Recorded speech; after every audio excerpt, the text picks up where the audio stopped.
Hello guys, welcome to the fiction series. Today we are gonna see, what if Naruto was the Red Maelstrom? Part 2.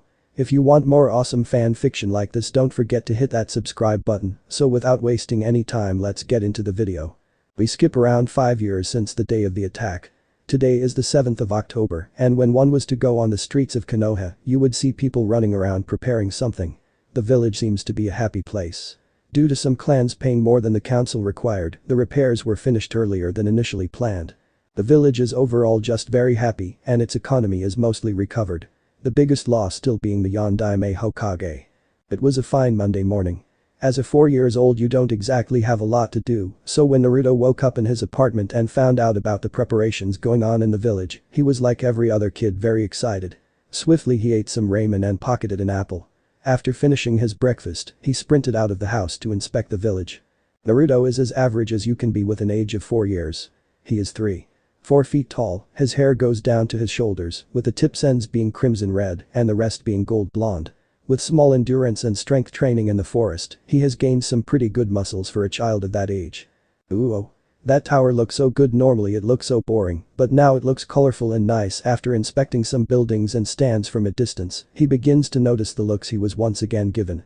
TCH, they are doing it again, looking at me as if I was a disease.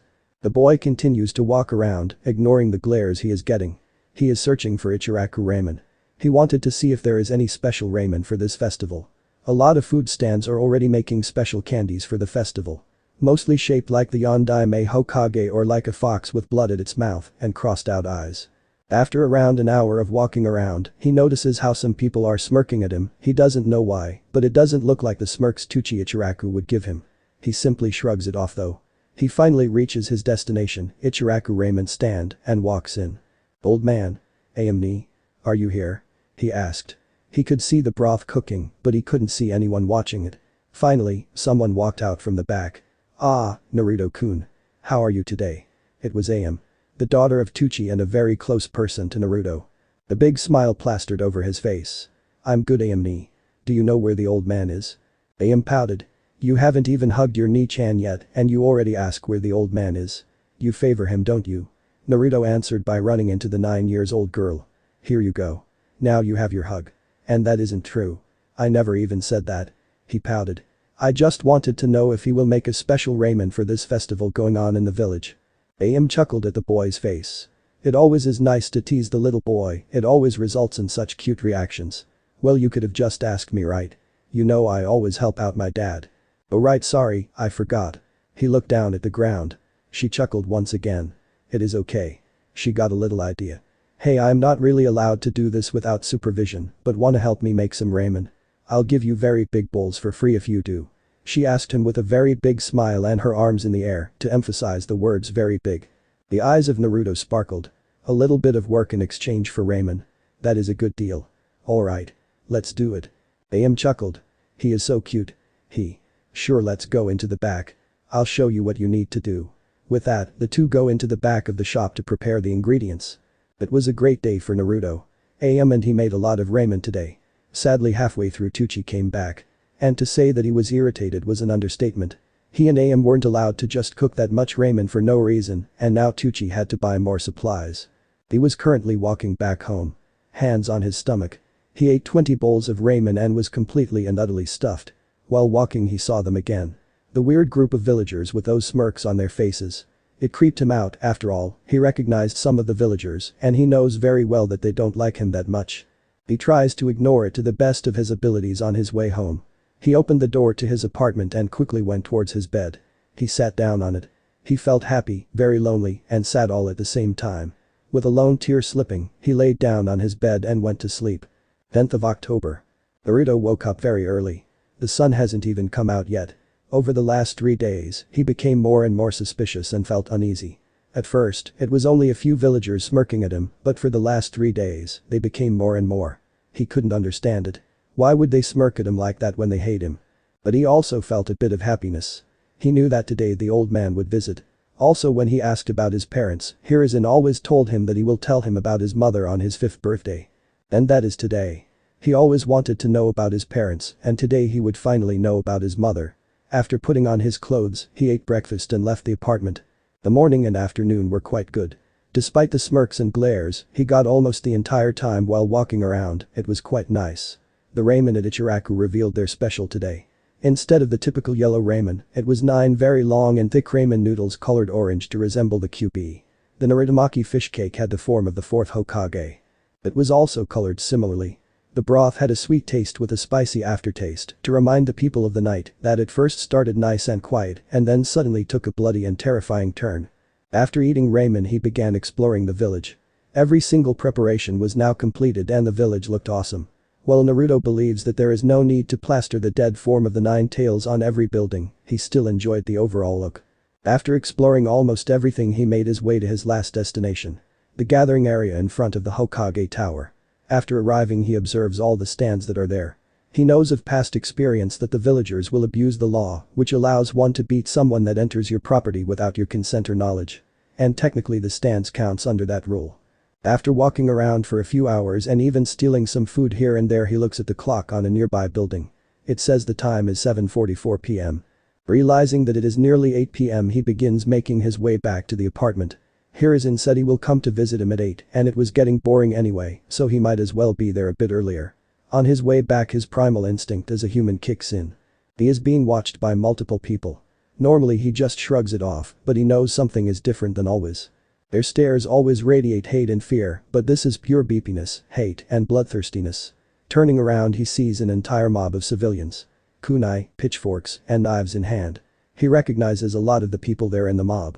Most of them are a part of the group that was smirking at him the last 3 days or so. A kunai flew past him, followed by a slur from a civilian who is most likely drunk. Realizing his situation he swiftly begins diving into the alleyways. These people may be older and smarter than him, but he has studied the fastest route to his apartment just in case he is one day outside while it is nighttime and in danger, and not only that, but he is also smaller than them which allows him to use more hiding spots. Quickly he was followed by the mob.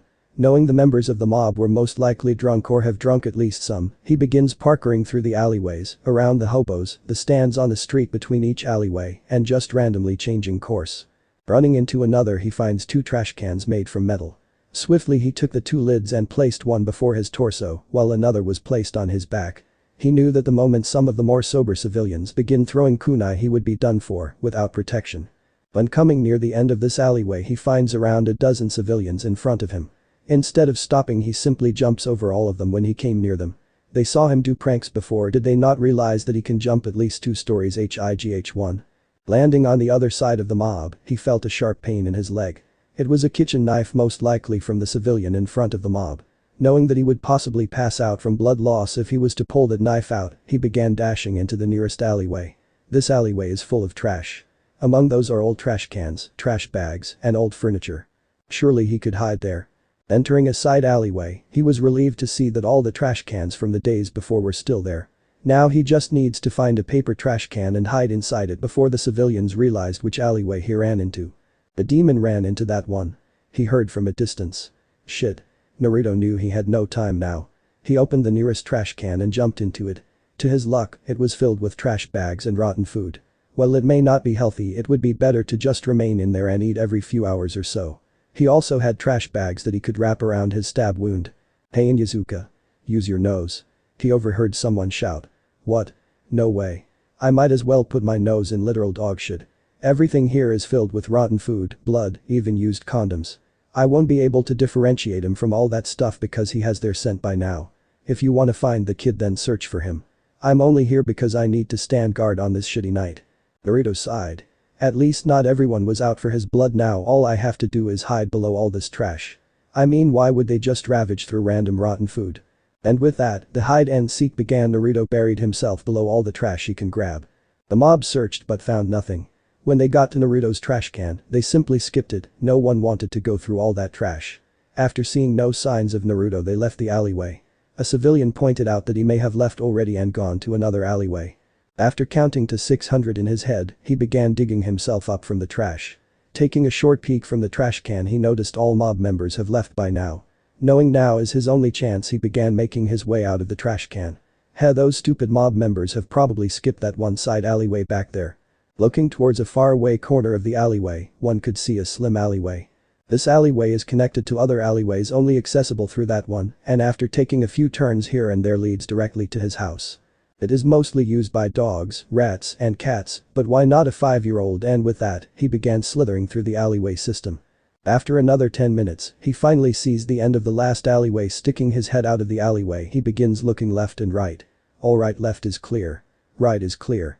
No mob in sight. He breathes in deeply. Okay, one short dash, and I will be at the staircase. He flinched at the sudden pain. Looking down, he saw the knife he still had in his leg. Well, he wrapped some bags around it and used bread loaves as some kind of sponge. It still hurt like a bitch. Wiping away the sweat on his forehead, he focuses on the staircase. And only the staircase. He dashed forward. In less than a few seconds, he was there. Sighing in relief, he slowly makes his way up the stairs. After the short way, he arrives at his door. Taking the keys from his pockets, he swiftly unlocked the door. With closed eyes and heavy panting, he came inside his apartment. He was sure that he was now safe and could rest, or could he? Naruto. He flinched at the loud voice. Opening his eyes, he saw the third Hokage. He was seated at his kitchen table. A scroll and steaming ramen on the table with a birthday cake in hands. His eyes were wide and his mouth was gaping like a fish. Quickly putting down the cake, he ran over to the child. He snapped his finger and 2 people appeared and kneeled behind the Hokage. Nico. You help me treat young Naruto. Inu. You would make sure no one comes here. Who knows, maybe he was followed. Of course, Hokage-sama. And with that, the silver-haired man named Inu vanished while the purple-haired woman named Nico kneeled behind Naruto to inspect the wound. Naruto-kun, what happened to you? You are covered in trash. Your pants are full with blood and you have a knife stuck in your leg with plastic bags and bread covering it. Naruto looked to the ground. I'd rather not talk about it right now. Well, here is and wanted to argue, he knew better than to shout at the child. He seemed traumatized enough. He sighed. Nico, you continue treating Naruto-kun here. I will go get some new set of clothes for him to wear. Nico nodded, understood.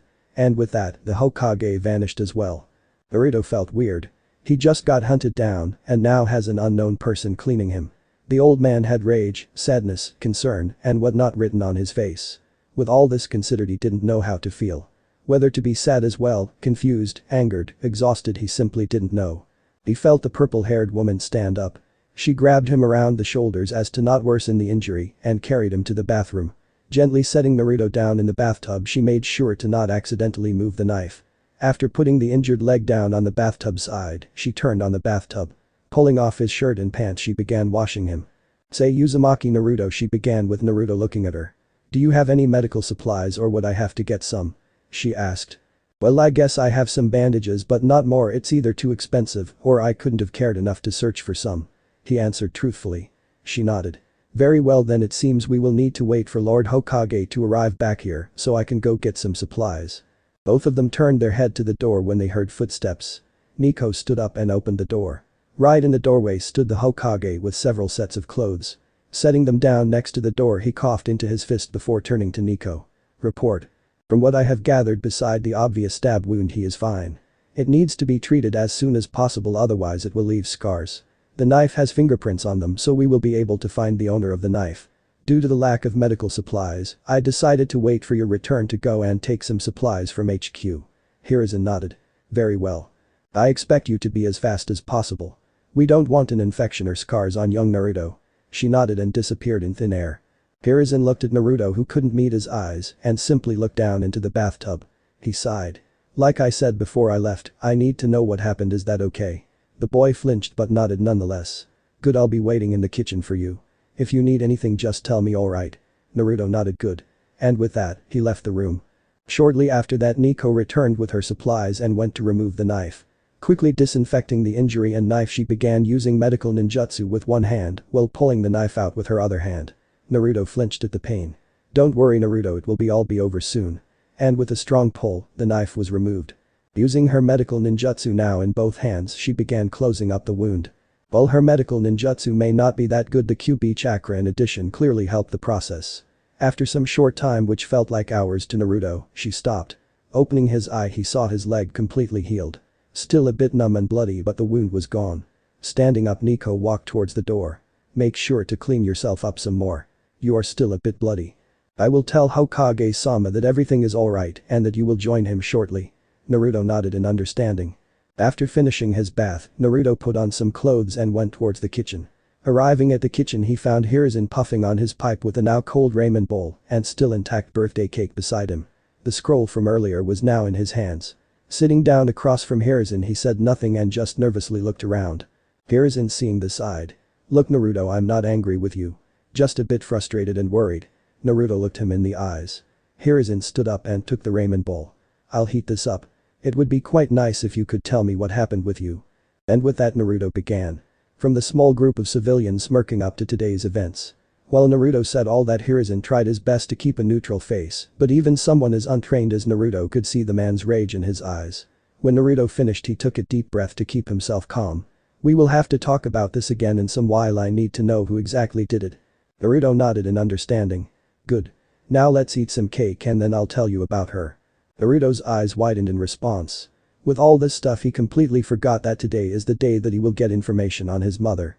His widened eyes quickly closed due to the wide grin that now started to appear on his face. Then he remembered something. Or more particularly someone. Gigi. Hiruzen looked down at him. Could those two masked people with you eat too?" "I'd feel bad to eat cake without them." Hiruzen looked at him with soft eyes. "Of course, they can if they wish to." And in one swift motion, the two before mentioned people appeared on the other two sides of the table. Inu. Nico. "I know that you normally aren't allowed to take off your mask in such situations, but I'll make an exception for today." The two nodded before looking at each other and back at Naruto before starting to take off their masks. When they were done Naruto could finally see the faces behind the masks well of one of them. The person named Inu still had some kind of face mask on and a shinobi headband over his left eye. His eye was black and his hair was still looking unrealistic. The person who treated his wounds was completely unmasked. She also had black eyes. Her lips were blood red from lipstick. Looking at her, he could also see a bit of softness and pity in her eyes. He looked back at the Hokage when his name was called out. "Alright, Naruto. I'll make it short and painless. Inu's name is Kakashi and Nico's name is Yugao." The two before mentioned Anbu looked shocked at their leader. The real names of Anbu are pretty big secrets. So to see their leader simply reveal their names with such casualty shocked them. Naruto nodded with the grin still on his face. After the 4 ate cake Naruto was once again left alone with Hiruzen. Though the entire time he saw Inu or Kakashi looking at him. He couldn't make out why due to the lack of other facial structures, but almost every 2 minutes he was looked at. Shrugging it off for another time he looked back at the Hokage. He was almost bouncing off his chair. Hiruzen chuckled at the sight. "Alright then. Say what do you want to know first?" "Her name, occupation, skills. Name it and I will answer to the best of my abilities." Naruto wasted no time in answering. "I want to know her name and I want a picture of her." Hiruzen chuckled at the child. "Very well." He continued talking while reaching into his robe. "Her name was Kushina Uzumaki. She had red hair as you do, but hers was 100% red and not partially." Pulling out a few pictures he put them on the table for Naruto. Pointing his finger at the first one he began explaining. "This is your mother at the age of 10, which is when she came to the leaf. She was also a ninja already, but not a leaf one, so don't be confused. I'll tell you about that later." Pointing at the second picture he saw his mother with the same headband he saw everywhere in the village, with a face-splitting grin on her face and her hand formed in a peace sign. "This is shortly after your mother graduated the Leaf Academy. She took the record by graduating in only 3 months' time. But she was overshadowed by prodigies like Minato Namikaze, who graduated a bit after she did, but with a lot more skills. But that isn't important right now. You will learn about him in the academy." Naruto nodded, being surprised that his mother graduated in 3 months. Hiruzen pointed his finger at the third picture. It showed his mother with one of those green vests that all the shinobi he sees wear. Weirdly enough she had another one in her hands colored in a darker shade than the one she had on. Her face was once again split by her grin. "This is when your mother reached the second highest rank you can achieve, Jounin." Naruto was looking proud and amazed. His mother was such a skilled shinobi. Then he looked more closely. "Hey Gigi." He looked at the boy. "How old was she?" "She seems only slightly older compared to the other pictures." Hiruzen chuckled. "Well, she was 14. She didn't change or grow much in those 4 years, so it's expected I guess." Naruto nodded. "Well then let's go to the last picture for now." Pulling one last picture out of his robe he placed it in the middle of the table. It showed a much older Kushina with a bulged belly between Hiruzen and another woman he did not recognize. "This is me, my wife, and your mom. She just got confirmed to be pregnant with a boy, or more specifically you, and well I saw her as a daughter and so did my wife, so we decided to take this picture." Naruto looked both glad and sad. Technically he was in this picture. Right below that belly. A lone tear slipped from his eye which he quickly wiped. Hiruzen smiled. Not only because of the obvious happiness seeping out of the small child, but also because he finally got a bit of pressure off his back. His eyes went to the scroll that was left on the table. I will let you keep those pictures, Naruto. And while I would gladly let you look at them more, we still have something else to look at. Naruto looked up at the Hokage with confusion, satisfied with what he knew already. Hiruzen sighed and pointed at the scroll before him. Naruto looked at it and just now realized that he had completely forgotten about it. This scroll contains some gifts from your mother. Like I told you before, she died in a QB attack 5 years ago. Naruto looked at the pictures in his hands, sadly just now remembering that fact. Just in case she wouldn't make it that night, she prepared this scroll for you. Souvenirs, pictures, a few words directed at you, clothes, you name it, it's in here. Naruto now looked excited, while still a little bit sad that his mother was dead. Rolling out the scroll on the floor, he pulled out a bottle with red liquid and put a bit of it on the scroll. After doing so, he put the bottle away and smashed his hand on it. Shortly after, a box as big as Naruto's table appeared. Hiruzen walked over and opened it. Naruto tried looking inside, but he was too short for that. Hiruzen laughed softly as he took one of the chairs and put him on it. Let's go through it, shall we? Naruto nodded eagerly. Hiruzen first pulled an envelope out. Opening it, there was another picture of Kushina inside. Quickly giving it towards the eager Naruto, who wanted as many things as possible. Next, he pulled out red plates connected by chains. It instantly reminded him of his second sensei, the first Hokage. Attached to one of the plates was black headband with a red swirl on the metal piece. Oh, this takes me back to my young years. Hiruzen chuckled. Naruto looked confused at both Hiruzen and at what he had in his hands. Hiruzen could see that confusion quite well and decided to elaborate. This is the old battle armor of your mother and her headband. The battle armor of Uzushi Ogakure and the headband of Uzushi Ogakure. Naruto was confused as to what Uzushi Ogakure is, but he was like before excited to have such a souvenir. Next, Hiruzen grabbed another scroll with the kanji for weapon on it. Laying it out, he unsealed whatever was inside. Inside was a kunai pouch with kunai. They were smaller than normal kunai, but they seemed to be high quality. Besides the kunai pouch, there were also 2 sheathed weapons. Hiruzen can already guess what they are but wanted to make sure. Unsheathing the shorter weapon, he quickly discovered a typical short sword very similar to the ones his Anbu carries. Though he recognized the weapon instantly. It was the personal weapon of the Uzumaki royals, passed down for centuries to come. No one understood how it was possible, but believed to be a popular saying and display in battle, it has not once been chipped or destroyed. Much like the legendary sword of Kusanagi, it is also said to be able to cut almost everything. Quickly sheathing the short sword again, he laid it down on the ground. Taking the second weapon, he found the weapon he suspected. It was a 7 feet, 213 centimeters long Itachi. The blade is 6 feet, 182. 8 centimeters, and the tang is 1 foot, 34 centimeters long. Its blade was crimson red. This was the sword of the Red Death of Konoha, Benihim. Hiruzen sighed. So she really wants to give you the Benihim? Naruto raised an eyebrow and tilted his head to the right. Hiruzen looked confused before realizing Naruto knows nothing about the sword. Benihim is the sword your mother used the most in combat. It means Crimson Princess, which comes from your mother being the princess of Uzushi Ogakure and its blade being crimson red. Naruto looked shocked at 2 things. 1. His mother was called the Red Death, and 2. She was a princess. My mom was a princess. Does that make me royalty? Hiruzen chuckled. Indeed it does. You are the son of the 8th princess of Uzushi Ogakure. Which makes you the 10th prince of Uzushi Ogakure, or 18th heir, if you prefer to say it like that. And before you ask why your mother was only a princess, she wasn't able to be crowned as leader of Uzushi Ogakure due to special circumstances. Naruto looked confused, though if he was royalty, why was he treated like this? Before being able to voice the question, Hiruzen continued.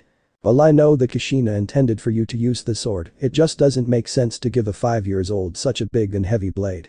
I'll give it to you, Naruto, but I advise against using it until you are older. Naruto nodded in understanding.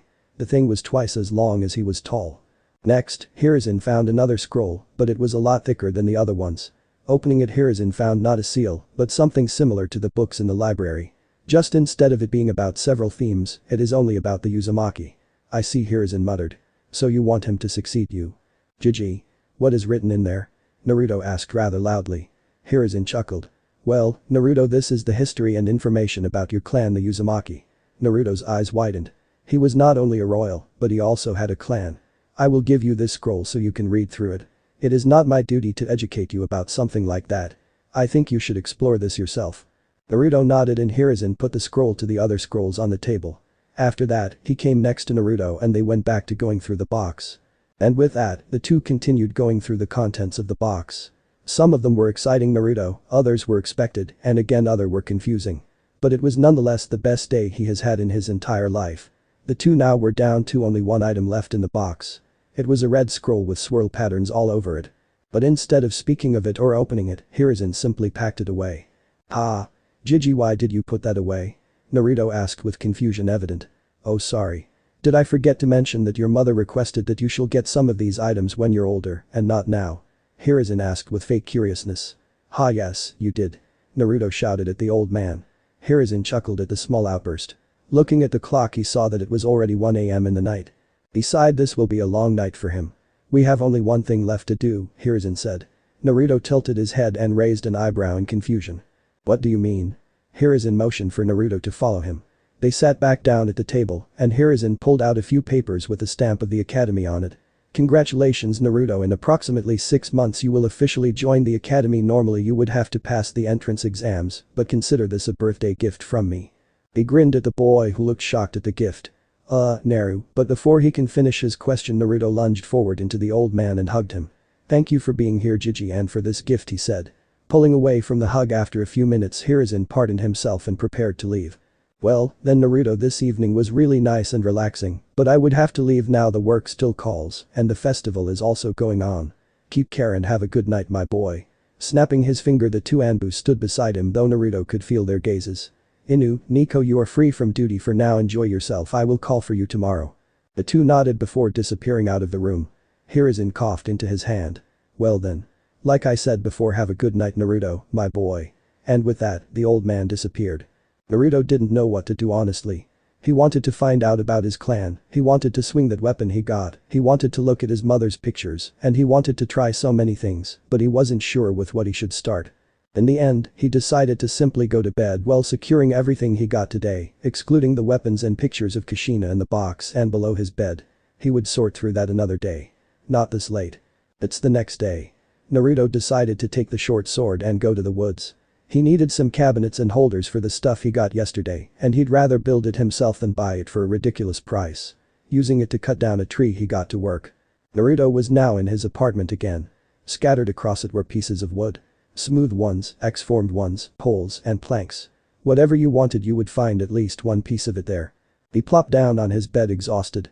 Dragging all that wood here into his apartment and making furniture out of it took a toll on his stamina, but he was done. Standing next to his bed was a cabinet. On it was the pictures of Kushina, which sadly were not framed yet. Besides the cabinet was a mannequin armor stand type thing, on which the old armor and headband of Kushina were put on.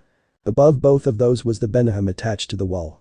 Opening the cabinet, one could see multiple scrolls. Recipes, last words, sealed clothes, books for studying. Everything he could need was in there. He would need a closet for the clothes, but he can worry about that another time because he had something more interesting right now. Looking over to his side, Naruto could see a scroll. It was the scroll with the information about the Uzumaki inside of it.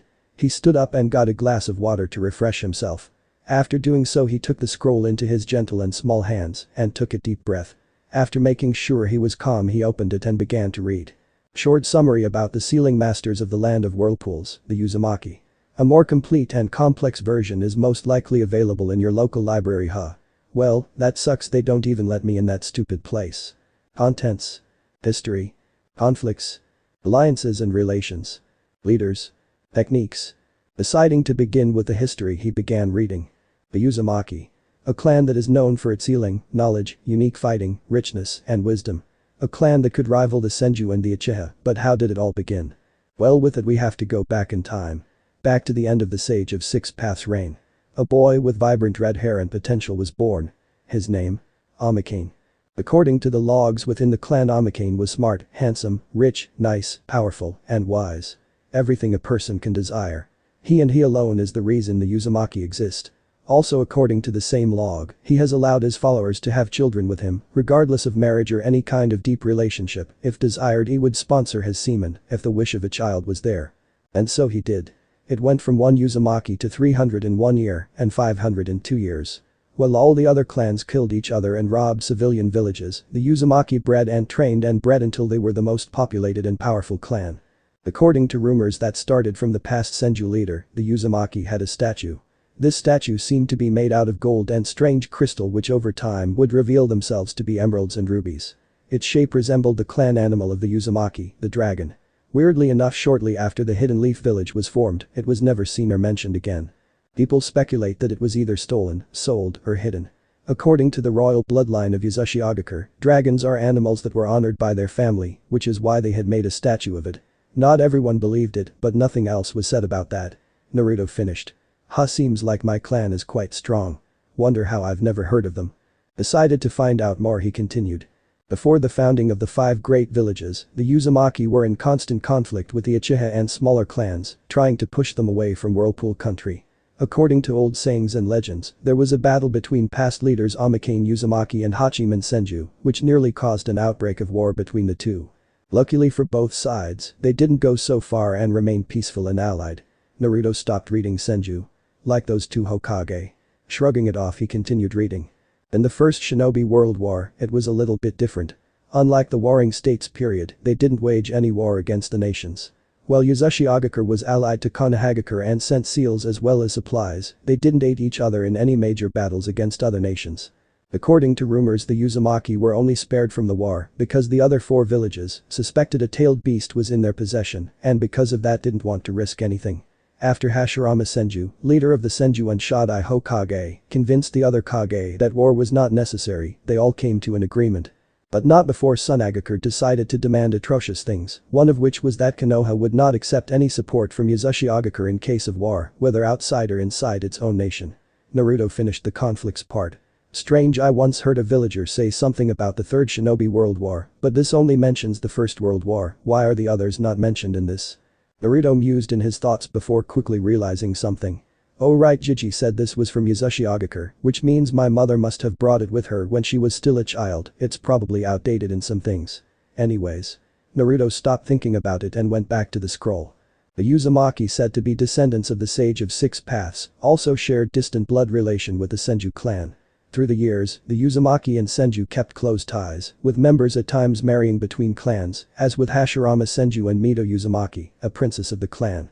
Konoha and the Uzumaki's own Uchiha remained close allies over the following decades, with the Uzumaki providing FUINJUTSU among other things, to Konoha whenever there was a need. Alongside the Senju clan, the Uzumaki clan also have close bonds with the Kagaya clan. After gaining mutual respect, Naruto finished now with wide eyes after realizing something. Wait, does that mean I'm related to those two Hokage? Hashirama Senju and Tobirama Senju? Because Hashirama Senju was said to have married an Uzumaki princess. Naruto's eyes became narrowed. I gotta question the old man about this when I see him again. Deciding to do just that, he began reading once again. Skipping over a few, he got to the ones he was interested in. Omikane Uzumaki. Being the founder of the clan, Omikane was said to be many things. Strong, handsome, smart, wise, nice, and many others. Though a few things were proven. He was a renowned Kenjutsu user and a Fuinjutsu genius on a caliber of his own, surpassed by no one. Ashina Uzumaki. The leader of the Uzumaki is very renowned. With his old age of course came wisdom. But also experience. According to elders and Ashina himself, he is very well versed in the Fuinjutsu and Kenjutsu art, but not only that, but his ninjutsu and Gainjutsu also aren't too bad. While his Gainjutsu was also often activated with seals, it was still Gainjutsu. He used water, earth, and wind ninjutsu. Mito Uzumaki. The firstborn of Ashina Uzumaki was exceptional from birth. Her chakra is said to be intoxicating to the infamous Bijuu. She is advanced in the Kekkei Genkai 2 of the Uzumaki, the adamantine chains. She has mastered Fuinjutsu to an extent that she surpassed her father Ashina Uzumaki, and she has a special ability, which is to sense negative emotions. Besides emotion sensing, she is also capable of sensing chakra like Tobirama Senju, brother of her husband, Hashirama Senju. Naruto's eyes were sparkling with complete confusion and amazement. Some of the things said here were very impressive and cool. Emotion sensing, chakra sensing, Fuinjutsu, whatever that was, mastery in Kenjutsu and Kekkei Genkai. What is that? Meh, I don't care, it sounds cool. Getting to the last section, techniques, he began reading. He knew that these techniques weren't all of them, but only well-known ones, but he was alright with whatever he can find. Like before with the leaders, he skips around several techniques for now, so he can focus on the more interesting ones. Uzumaki sealing technique. After forming the necessary hand seals, the user slams their hand on the ground, after which a sealing formula that originates from the user's hand, forming underneath the target. When the seal activates, anything above the inscription is sealed within the formula itself. Hand seals. Rad ox dog dog clap hands boar slam hand on ground. Healing chakra healing bite through, for example, biting one can absorb and consume the chakra of the users and use it to heal themselves or others. This ability has been shown to heal even life-threatening injuries and is also capable of quickly restoring the stamina of those healed. This technique, however, rapidly depletes the user's chakra reserves, leaving them with a presumably permanent bite mark after each use. Due to the technique's accelerated depletion of chakra, it is dangerous for one to use this ability too regularly. No hand seals are required. Inherited ability. Adamantine chain sealing version. This is a sealing technique that is characteristic of the Uzumaki clan. Users produce chains made out of their chakra, which typically emerges from their torso or back. Users control the chains as they extend outwards from their body, most commonly to wrap around targets and restrain them. The chains are extremely durable, enough that even the A-tails would struggle to destroy them. In addition to physically binding targets, the chains are said to neutralize their target by binding and nullifying their chakra. Depending on the number and the length of chains that users intend to produce, they may prefer to initially create only a few chains, which they send underground to split apart and spread around the area as needed, leaving their immediate surroundings uncluttered. A barrier can be erected between two or more sealing chains, which is quite impregnable. Attack version. Through using the same principle as the sealing version, Uzumaki can also attack with it. When intentionally used for this purpose, and Uzumaki can also sharpen its tip and sides, making it more deadly. Such actions were seen being used by several people, though Midou Uzumaki is the most notable of the bunch in the First Shinobi World War, when Kumagakure attempted to kidnap her as leverage against Senju Hashirama. In this little encounter, Midou Uzumaki killed almost 80 jounin with just one chain. A single touch was enough to inflict life-threatening wounds. Naruto was kind of scared, but also amazed by the last one. It sounded very strong and effective but also brutal. He can only imagine what it would feel like to get sliced open by a chain alongside almost 80 comrades. He shuddered at the thought. Deciding that he would read and learn about the other techniques on a later date, he decided to get some training in. It was a calm and normal day for one Itachi Uchiha. He woke up, went to eat breakfast, wished his brother goodbye before going out to meet up with his Anbu squad.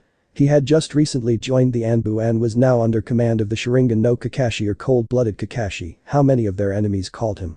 After finishing a few missions that included taking out a bandit camper hunting down a rogue chunin, he was dismissed by his squad leader.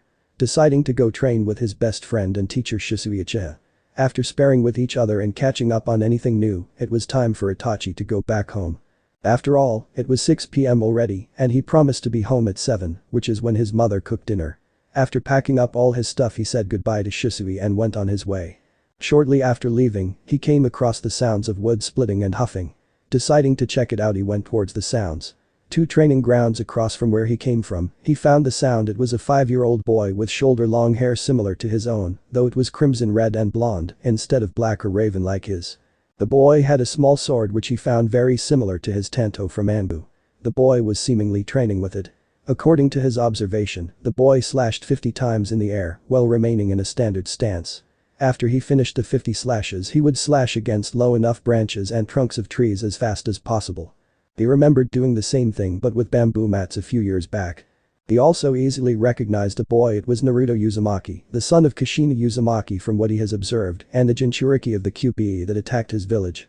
Deciding to watch if Naruto would do anything other than repeat these two, he instead found something else. It seemed that Naruto's biceps were too stiff.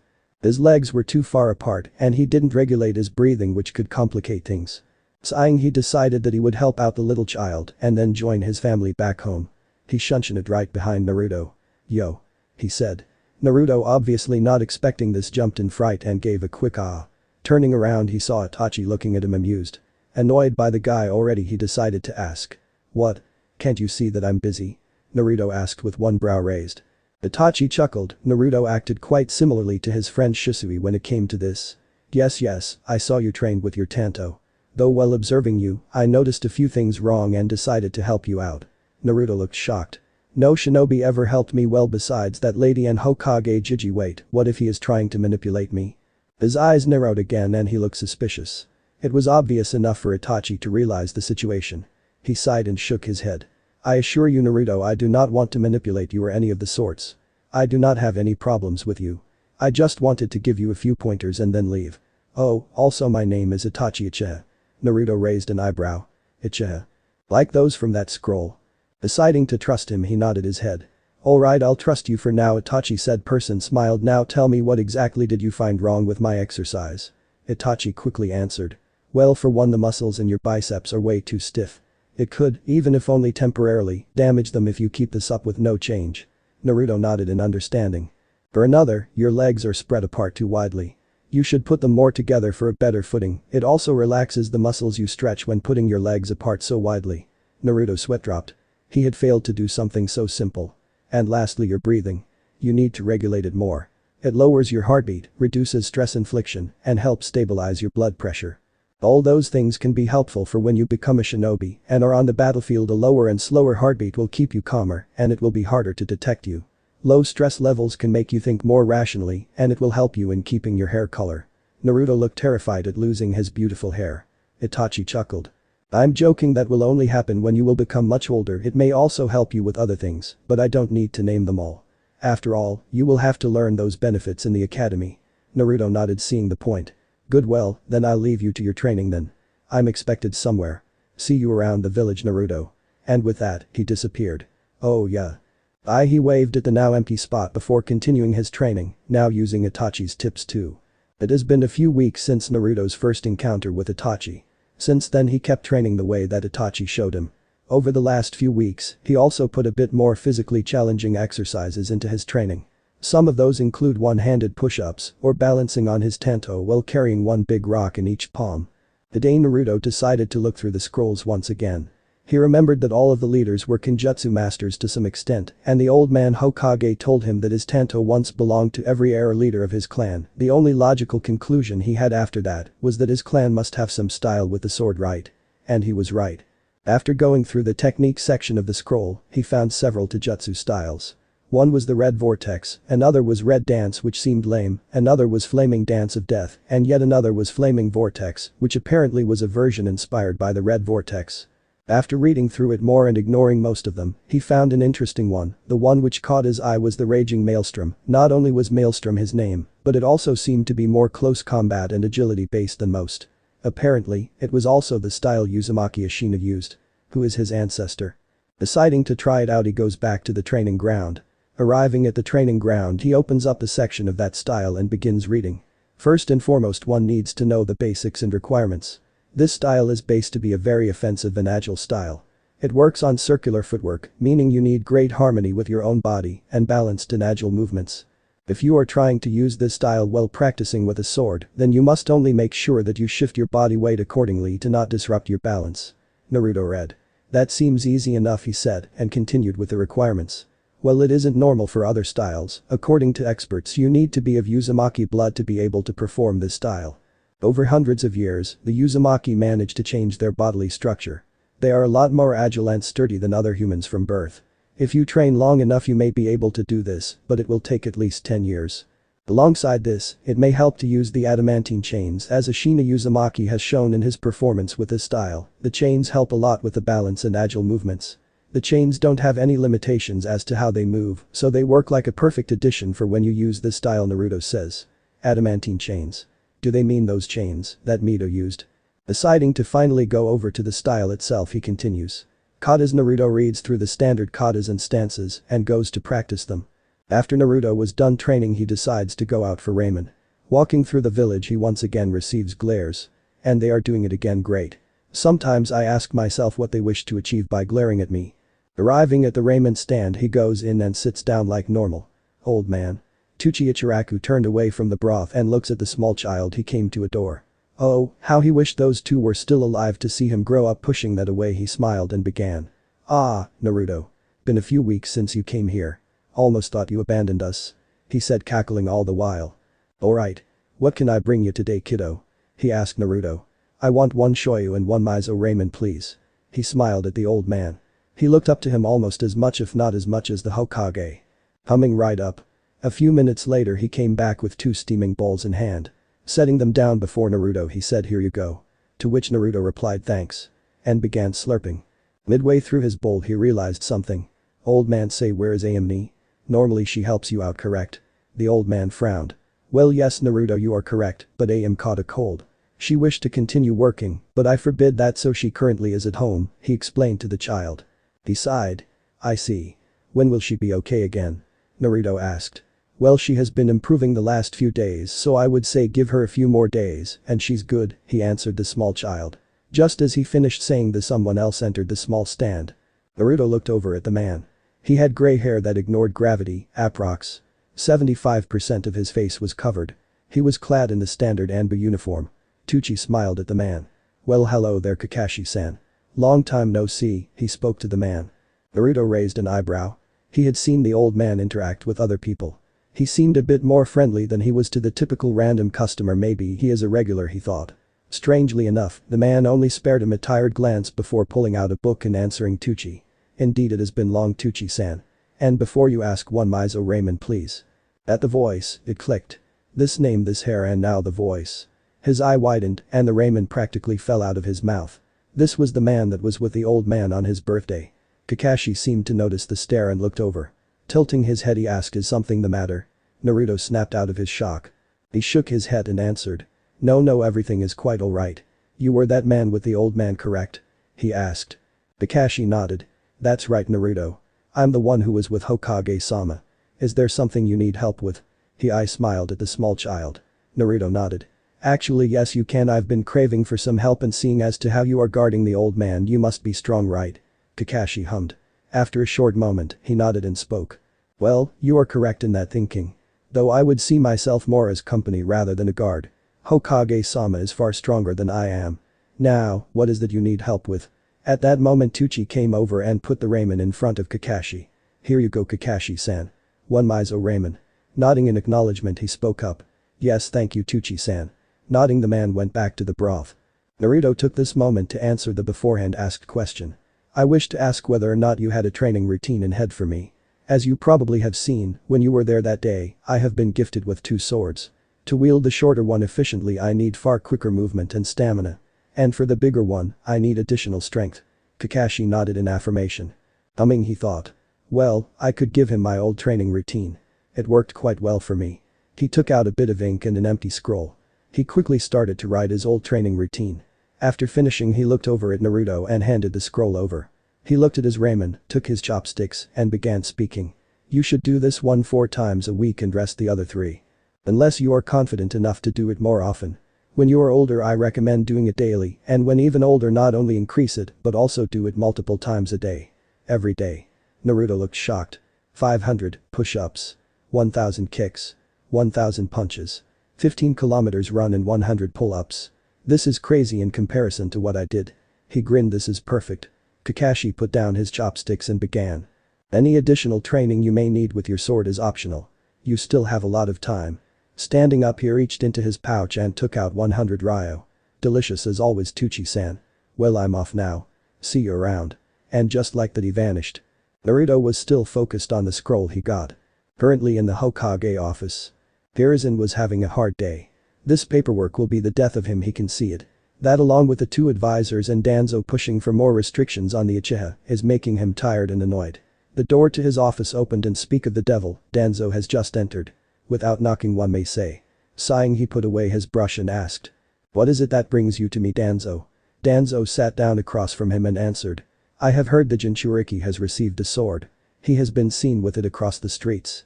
Mind explaining why? It seemed quite similar to the royal sword of Uzushio. Hiruzen sighed. Seems like Naruto started training already. And why should that concern you, Danzo? And may I remind you that he is called Naruto. Not Jinchuriki. Naruto. Danzo ignored him. Any type of development involving the Jinchuriki should involve me and the rest of the council. He tried to reason. Hiruzen shook his head.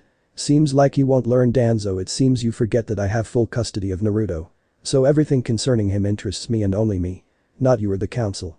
Whether or not I tell you is my own decision and not my obligation. He said while not removing his eyes from the paperwork he is working on. So while you and the council may feel like you have any right to know of any changes concerning Naruto, you do not. Now, if you were so nice, please exit my office as I have more paperwork to do. Hiruzen finished while waving Danzo to the door. He started but was cut off. I said get out of my office, Danzo, he repeated while staring at Danzo. He relented and walked out of the office. This isn't over yet, Hiruzen, he remarked and closed the door behind him. As the door closed, Hiruzen could only sigh. Danzo and the 2 advisors only got more annoying by the day. It didn't help that the Uchiha were planning a coup. It's one of the reasons he has not been able to get a break from those 3. He still is thinking of a way to prevent an outbreak. If all goes to hell with Yugaku, he will order his best Anbu to assassinate the coup leaders while leaving the rest alive. With the Yamanaka, it would be an easy task to prevent any grudges from forming. Alter their memories a bit here and there and voila, all solved. While not the most moral option, it is the best one, but that is also only a last-ditch effort if all goes to hell, and he hoped that wouldn't be the case happening. He chuckled. Let's just hope you will do better as Hokage Naruto, and with that, he continued his paperwork. We will now time skip to the start of Academy. The last few months have been quite uneventful for Naruto. He has been following the training regime Kakashi gave him, trained in the sword style he found, studied a bit more about the Uzumaki, and ate ramen, a lot of ramen. Meanwhile, he changed up his apartment a bit with more self-made furniture. Though upon asking about it, the old man took him shopping for real furniture and equipment. We skip to Naruto. Over the last 6 months he has grown to a height of 3.8 feet. His hair has grown a bit onto his back. He normally ties a good part together onto a bun and lets the rest hang freely. He changed his attire to be more accustomed to an aspiring shinobi. He changed into a black skin-tight shirt and pants. He had Anbu-style sandals on. Above the shirt, he had a normal jacket on instead of a vest. He currently stood in front of the academy gates, contemplating whether he can go in already or if he has to wait. Naruto-kun. He looked behind himself and saw Hiruzen walking towards him. It's nice to see you are on time. Wanna walk to the back together? I will hold a speech there. He asked the little child with a smile on his face. Naruto of course was quick to accept the offer. Nodding, he answered with a smile spreading. Sure, Jiji. And with that, the two went towards the academy. On the way there, Hiruzen spoke. Say Naruto. Is there anything you need? This afternoon I will send an Anbu to catch your weekly groceries, so it would be good if you were to tell me whether or not you need anything else like clothes or tools. Naruto thought about it. Quickly something came to mind. Well, it seems I need some new kitchen tools. I'm tired of using kunai as kitchen knives. They simply don't work all that well for the job. Also, my fridge is having some leaking problems, so I either need it repaired or a new one. Hiruzen nodded, storing away the information in the back of his head. Other than that, nothing comes to mind right now. Hiruzen hummed. I see. Well, I have an Anbu check on the fridge to see whether or not you need a new one. How about we go eat something? It's been some time since we have eaten ramen together.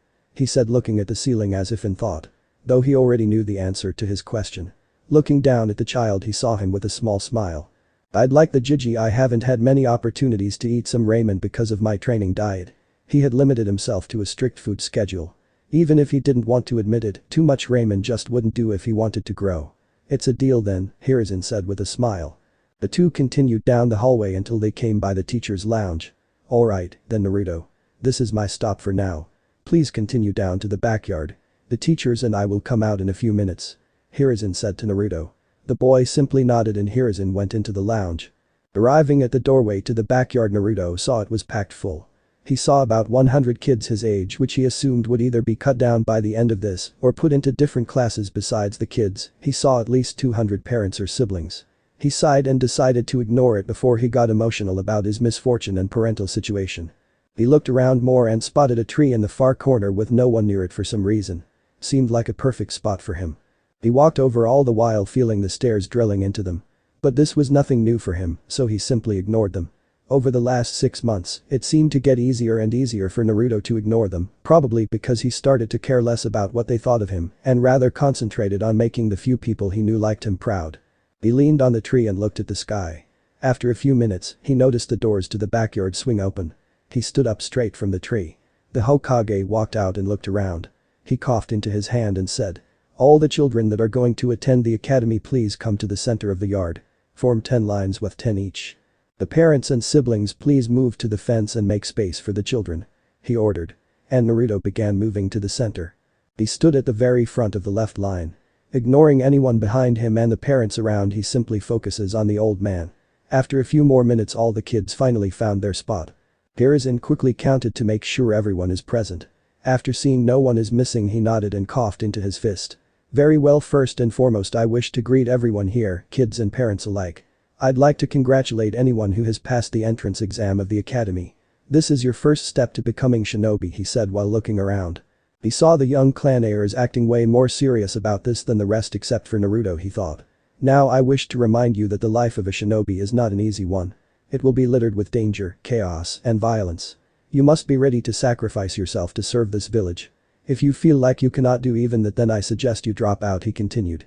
Also, I wish to remind everyone here that the corruption I have taken note of a few months ago will continue. No more using money to get through the academy. I need soldiers in my ranks. Not little brats who think money will help them through a shinobi life. Several of the parents in the crowd and some teachers seemed to flinch at this comment. Looks like someone feels attacked, Naruto thought with a smirk. I will also rework the academy schedule as this generation has more important people in it than the last 3 generations combined. Many of the parents there with other children that have been in the academy seemed offended at first, but it seems they understood. Not many could compare to a generation with enough clan heirs to make an entire class out of them, and other members of those clans so be. Bored little ones. The next 6 years will be the hardest of your lives yet. And hopefully, mold you into soldiers strong and smart enough to serve the village. Looking around, Naruto saw some of the civilian kids get nervous. It was expected in his eyes. They were trying to be shinobi just because they like the sound of it. Because their parents may have told them to, or because they want to be strong. Now knowing that it will be more challenging than what the last 3 generations sat through. Well, that is bound to make normal kids nervous. With that, we will now split the kids here into classes so you won't be lost when the academy starts tomorrow. With that, the Hokage started calling the names. After 20 kids have been called, he went on with the next 20 kids. And so on. Naruto tuned out at the kids' names. He only wished to know the teacher's name.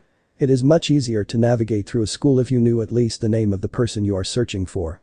After Hiruzen finished, he coughed into his hand and started speaking loudly.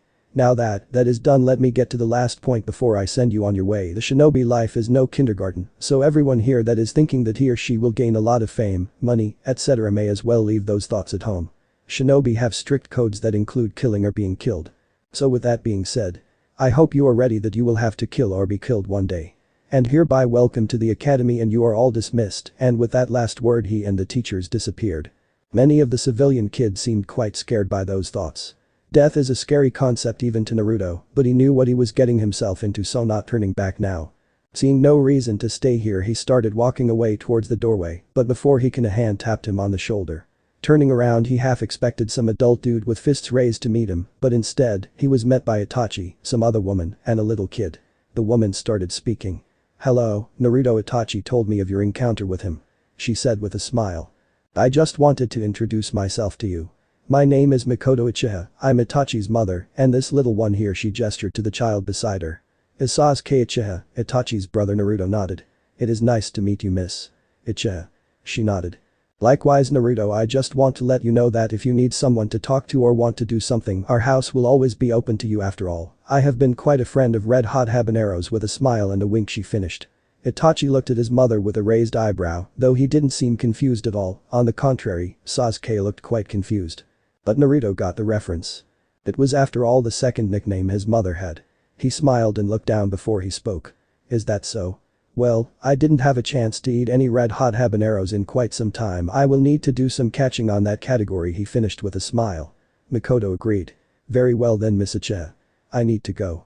I wanted to go eat ramen with someone, maybe I'll come to visit one of these days." Makoto nodded. "Very well then, Naruto. See you around." Naruto nodded, and with that, he left. Sasuke turned to his mom. "Mom. Who was that? And why did you invite him? He is a stranger, isn't he? Also, what do you mean by red hot habaneros?" Itachi and Makoto chuckled. "Well, Sasuke, let's just say I know him because of special circumstances. And about the habanero thing, it's just a special type of pepper, one could say." Sasuke left it at that. Well, that was something, Naruto thought. Now then, should I eat, go to Gramps, or train first? He decided to first go home and eat something.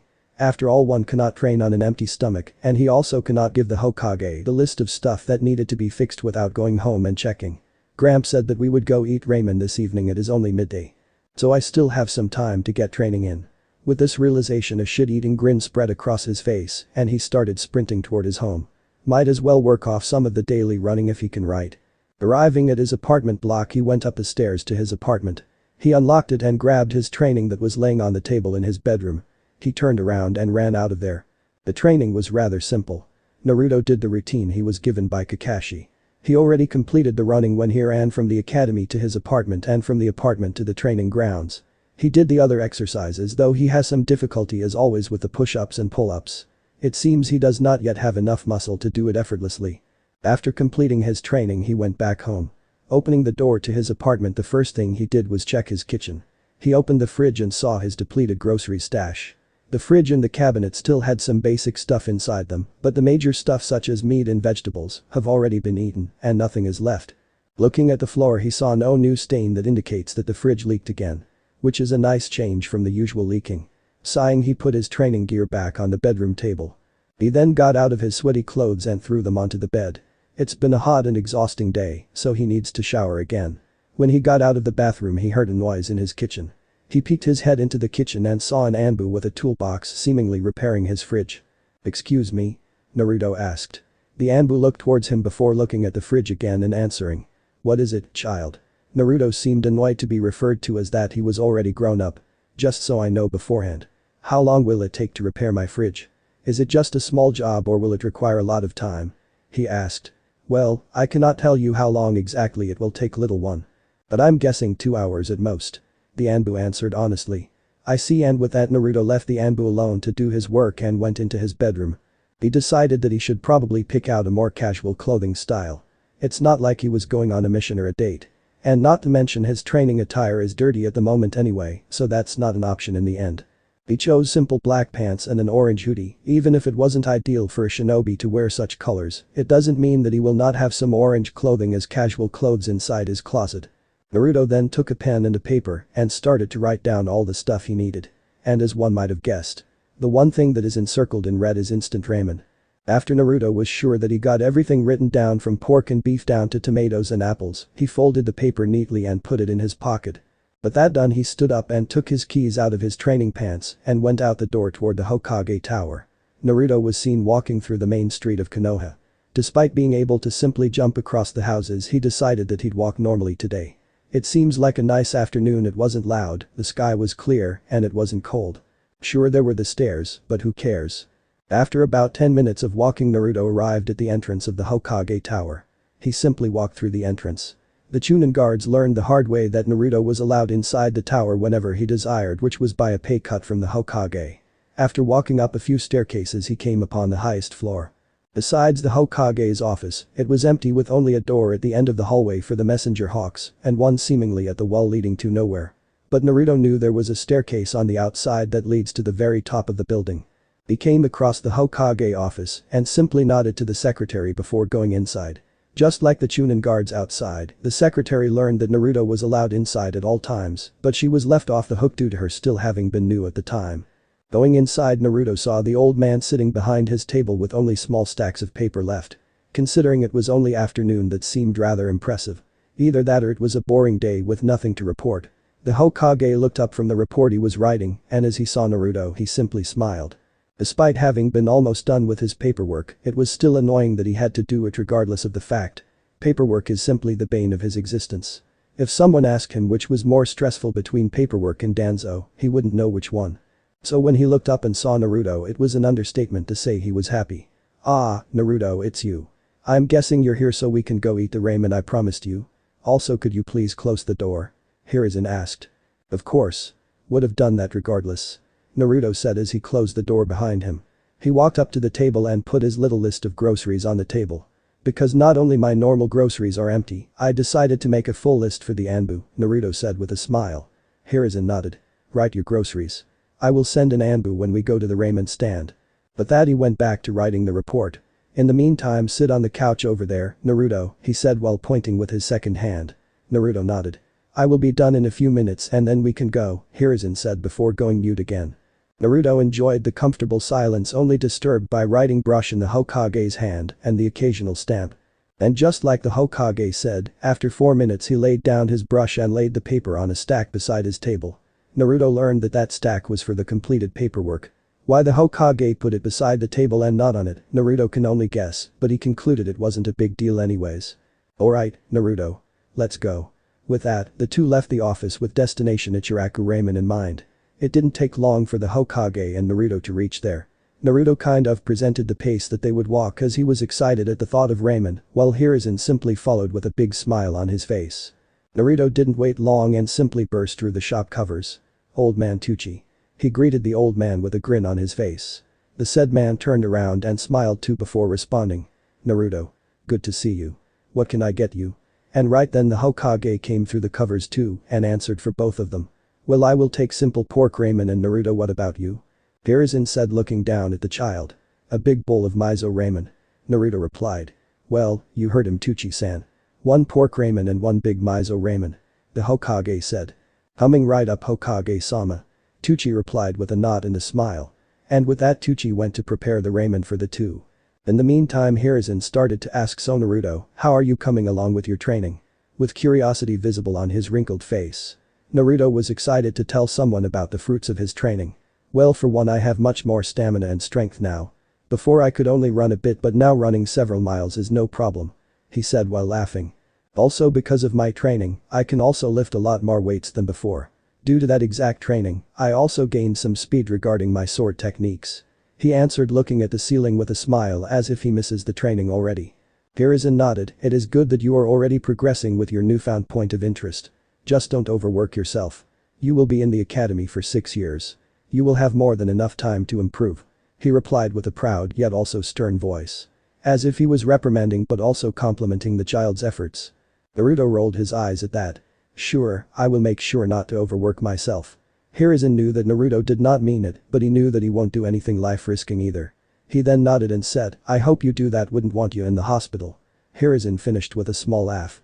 At that moment Tucci came back with 2 bowls in hand. Alright. 1 pork ramen and 1 big miso ramen. And set them before the two. Enjoy, he said before going back to checking his broth. Thank you for the ramen, old man, Naruto said to Tucci. And also thank you for going out to eat ramen with me, Jiji.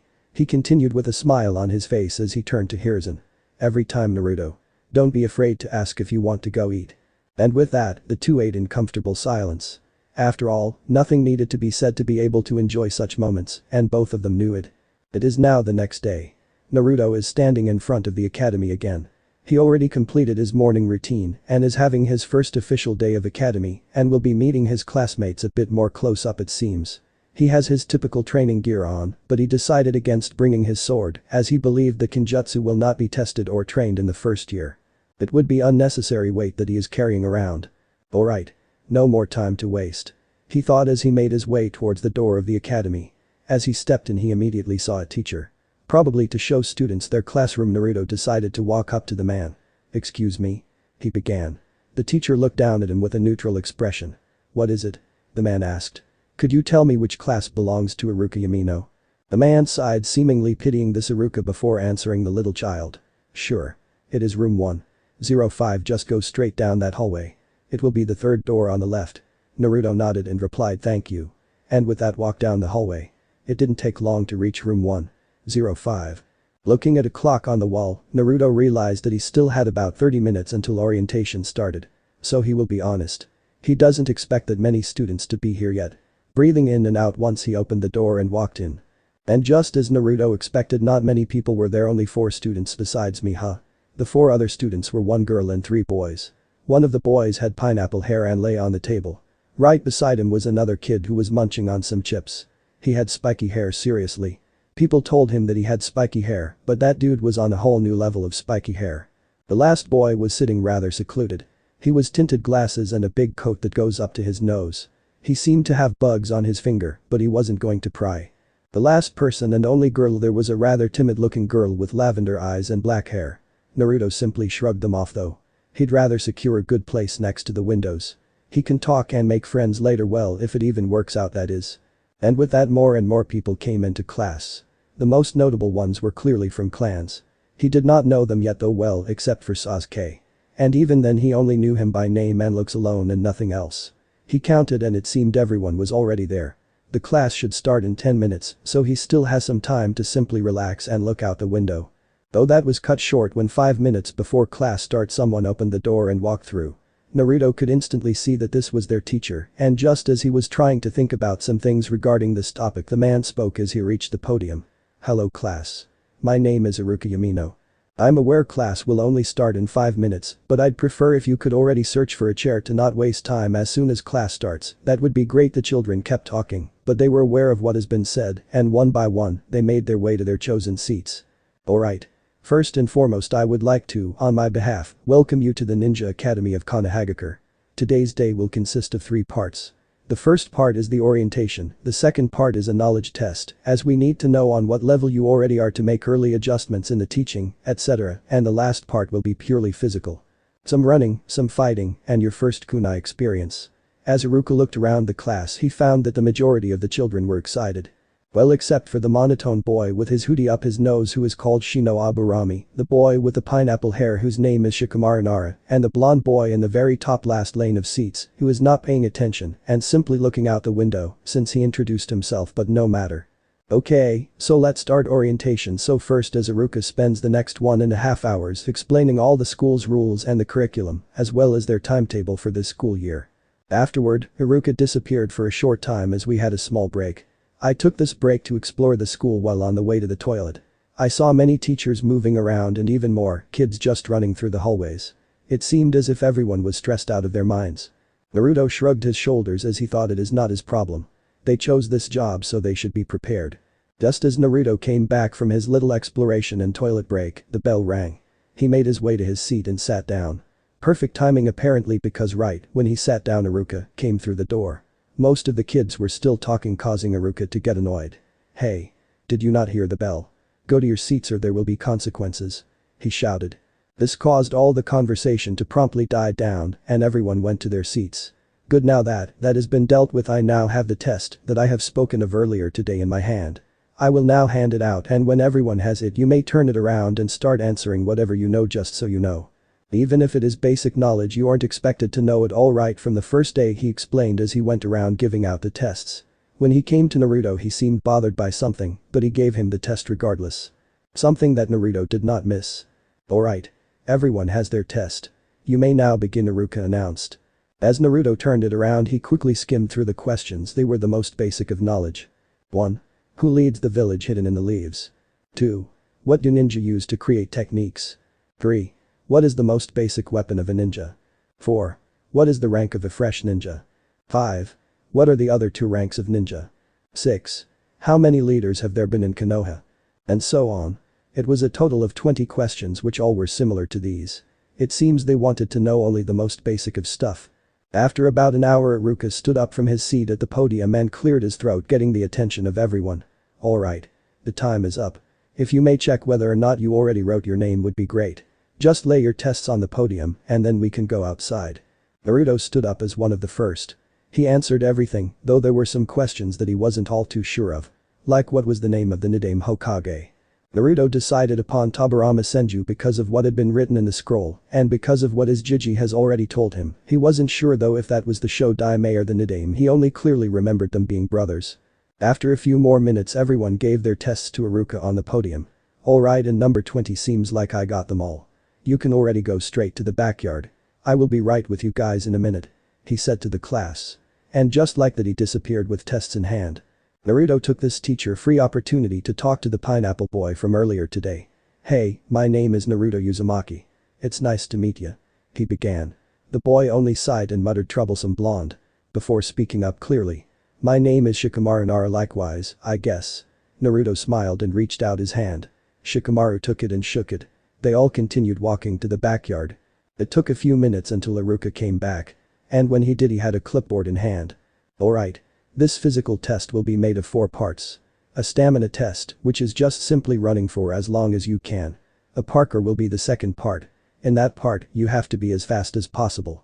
If you cannot make it through the entire parkour it won't be a problem. The third part is kunai and shuriken throwing. I will show you the basic stance for kunai and shuriken and then you get to try them a few times. It is not expected for you to hit the majority of the kunais and shuriken you throw. And the last test is simple and good old sparring," Iruka explained. He looked up from the clipboard, which apparently had all the exercises on it. "We will start with the boys. All boys please line up beside and after each other." All the boys in the class did just that. Iruka counted all the boys and when he saw everyone was there he started counting down 3, 2, 1, go. As he started the stopwatch in his hand. And all of the boys started. No one tried to look cool by sprinting the whole time, but it was already obvious to Naruto who will be taken out rather early and who is only playing tough. He saw several people who were unable to control their breathing and some people just had that look on their face which already told him they had no stamina. He shook his head with some amusement and concentrated on the track. After only 100 meters there were already some people slowing down. Not stopping anytime soon it seems, but they were slowing their pace down. After 300 meters it happened. The first one to sit down and stop it was only some civilian boy. Naruto didn't blame the child. As a 6-year-old he would have been surprised if the civilians ran farther than 500 meters. They had no training in any of this. It was rather obvious. And just like he called it, by the time the 500-meter mark was reached, people were plopping down right and left. Mostly civilians but some clan children as well. None of the relevant ones though was what he thought until he saw Shikamaru decide to slow down and stop right on the track. It was obvious he could have run further, but it seems he didn't care all that much. Oh well. It's a shame. When the 1 kilometer mark was reached only 6 students remained. Naruto, the fair-looking kid, Sasuke, 2 random civilians, and the bug boy. Naruto concluded that the 2 civilian kids are about to tap out of this test. They were breathing very heavily and their pace was slowing down more and more. Naruto found it rather amusing how little they all ran already, and yet for Naruto, this isn't even 1/20th of his almost daily routine. And just like Naruto predicted, the 2 civilians only managed around 100 meters more. And then they collapsed on the ground. It was obvious they overdid it to look cool. He saw Iruka was looking a bit annoyed and sighed at the 2 children. Naruto chuckled at that.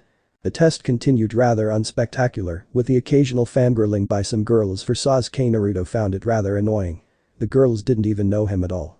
This is probably the second time they even saw him, and they were already fangirling as if their life depended on it. Just as they reached another milestone, thus being 2 kilometers, the bug boy dropped out. Now only 3 remain with him. It seemed the other 2 could still run for quite some time. And it also seems that thought will turn out to be true as they run another 2 kilometers without anyone dropping out. They were now that 4 kms or 5 miles. But now someone will drop out and it's the feral boy. He looked pretty winded but not to the point of collapse like some certain civilian kiddos. Now it was only him and Sasuke. He can see the exhaustion of Sasuke though he may look tough to the rest, but Naruto can't see it clearly. He isn't going all that far anymore well compared to Naruto that is. At the 4 kilometers mark, Sasuke was looking winded. He looked frustrated too. Everyone was already out while Naruto was just running like it was a casual exercise for him. Just as he thought this, Iruka called out. You have been running for 15 minutes already. When you reach the start you will be doing one more round. And whoever is completing that round first will be the so-called winner of this test. Naruto grinned at that information. And he thought he'd let Sasuke feel a bit more accomplished for a bit. He let Sasuke run a bit ahead. He reached the start much earlier. He started chuckling. And right when he reached the start, he began sprinting full force. All he heard was surprised shouts behind him. He couldn't help the shit-eating grin on his face. It was to be expected though. All those girls and the other boys were winded pretty easily, and here he was just running this casually. Sasuke looked behind him at the shouts, and all he saw was Naruto running up behind him. His eyes scrunched up in annoyance. Even if he wanted to contend that, he wouldn't be able to, way too exhausted. And just like that, Naruto sprinted past him. And all he could do was watch as Naruto sprinted through the finish line with no exhaustion evident on his face. The girls were booing at Naruto for beating him, but that didn't matter to Naruto it seemed. When Naruto stopped running he went straight to Shikamaru. He was the only one Naruto knew after all, and he had a question. All he heard though was Shikamaru sigh and mumble troublesome blonde like before. When he came before him, Shikamaru started congrats on winning I guess. Naruto chuckled. Thanks. But it wasn't all that hard. Shikamaru sighed. You're a stamina monster aren't you? Naruto laughed. Well, I suppose you could put it that way. But what I'm more interested in is why you stopped so early. It was obvious that you were capable of running much more. Shikamaru stiffened before relaxing again. Didn't think anyone caught that. But I just don't care all that much. I already know how I will get through this school by doing the bare minimum, so I might as well just tap out with the average student, right? He explained while looking at the sky. So you're that kind of guy, huh? Shikamaru could only nod. Why bother being the best? If I get my ninja rank in 6 years, then all this academy stuff doesn't matter anyway, so why bother? Naruto's face scrunched up in thought. Well, I suppose if you put it that way, you are right, but I heard people who are way more up ahead can apply for early graduation, so showing off has a reason for some, even if it probably did the exact opposite for the 2 civilian boys who tried to show off, he said, chuckling at the end. Even Shikamaru couldn't help the chuckle. Well, you aren't wrong about that, that's for sure. When the girls ran it was rather disappointing. While most of the boys tapped out at 1 kilometer, most of the girls didn't even reach the 500-meter mark. Only 3 girls did. Some blonde, the lavender-eyed girl, and some random civilian. The blonde ran the most with 1.5 kilometers at the end, at which she dropped at 2. Iruka called them all to line up and follow him. When we arrived at the destination we saw a normal Parker. Some walls, some ropes, a bit of wire here and there. It was easy enough for most of the already trained clan children, while the civilians didn't do more than half at most. They went back to the backyard and Naruto took out some kunai and shuriken. Just so you already know the difference. This he holds up the kunai is the kunai, while this he holds up the shuriken is the shuriken. They have not only a difference in weight, but also in strength required to shoot it accurately and with enough force. While a shuriken spins, a kunai cuts through the air in a straight line. He explained. Now you line up beside each other and I'll take some shuriken and kunai. 3 of each, he said. The exercise was rather boring for Naruto. He already has used kunai in the past. Mainly because not all shinobi pick up their kunai after training, causing him to have some. He also received some with his training gear. While all the other classmates only hit a small amount, he hit the majority of it. He already trained with them before after all, and he was just as bad when he began. When Naruto looked behind him, he saw Iruka standing a little distance away making notes on his clipboard and observing one student after another. After about 1 hour of this, Iruka spoke up. This is it for today. Please lay down the kunai and shuriken back into the box so that we can continue with the last part of today's test, he instructed. I will now put all the boys and girls into pairs respectively of gender. So Kiba and Yuzuka, and as Iruka began listing off names he tuned out. Naruto didn't care all that much. He only was interested in his name. And the last pair will be Sasuke Uchiha and Naruto Uzumaki. And now everything got even more interesting. The grin was already spreading across his face as he looked toward Sasuke, who was also looking toward him. While Naruto was excited to fight the, in his eyes, second best here, all Sasuke wanted to do was beat Naruto for outperforming him in the last 2 tests. The 2 of them went into the ring. Alright, you two. Make the seal of confrontation I showed at the start of this. Iruka told them. Sasuke raised his pointer and middle finger and made the seal of confrontation. Naruto did the same. You ready? Iruka asked. Both of them nodded. Alright then. 3, 2, 1. Start. Sasuke was the first to start. He dashed towards Naruto going in low. He lashed out with a punch. This is it. Sasuke thought. And when it was about to connect, his hand hit something. It wasn't Naruto's stomach though. Sasuke's eyes widened. When did he? His hand was in Naruto's palm, who had a bored look on his face. This enraged Sasuke. He sprang back and tried to make a plan, but we don't have all day, Sasuke, something said behind him. He turned around, but nothing was there. When he turned back again, Naruto was gone. Sasuke looked around, which is when a finger tapped his shoulder. He spun around quickly, lashing out with his leg. But all he hit was air.